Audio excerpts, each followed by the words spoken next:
সবাইকে জানাই নতুন বছরের শুভেচ্ছা। আশা করি সবাই ভালো আছো আর দোয়া করি সবাই যাতে ভালো যাতে থাকো। এবার মেন কথায় আসি। আমার সামনে দেখো গাঁদা ফুলের একটা বাগান, এত পরিমাণের ফুল এখানে। আমার বাগানে এ ফুল নাই, আর এখানে অযত্নে পড়ে আছে অনেক ফুল গাছ। এই গাছ দেখে তো আমি আর লোভ সামলাতে পারলাম না। প্রথমে দেখে এলাম যে গাছের ফুলগুলো পরিপক্ক আছে কিনা, গাছের ফুলগুলোর ভেতরে বীজগুলো পেকেছে কিনা। তারপর দেখলাম যে না, ঠিক আছে। তারপর সেখান থেকে কয়েকটা ফুল আমি ছিঁড়ে নিয়েছি যেগুলোর বীজ কাল।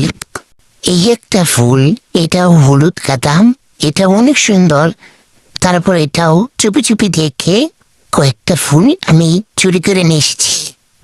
এখানে শুধু দুইটা কালারই নয়, আরো দুইটা গাঁদা গাছ আছে।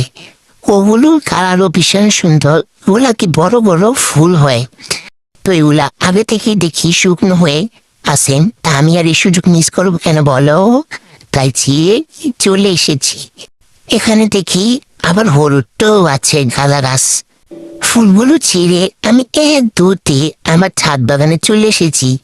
এই ফুলের বীজগুলো এখন আমি ফেলবো এক একটা পাত্রের মধ্যে। সবগুলো বীজ আমি আগে ভিতর থেকে বের করে নিচ্ছি। প্রথমে একটা টবের কিছু মাটি আমি সরিয়ে নিয়েছি, তারপর তার মধ্যে সবগুলো বীজ আমি দিয়ে দিয়েছি। তারপর উপর দিয়ে আবার মাটি দিয়ে দিয়েছি, এরপর পানি দিয়ে দেব। এইভাবে আমি সবগুলো গাছ লাগিয়েছি।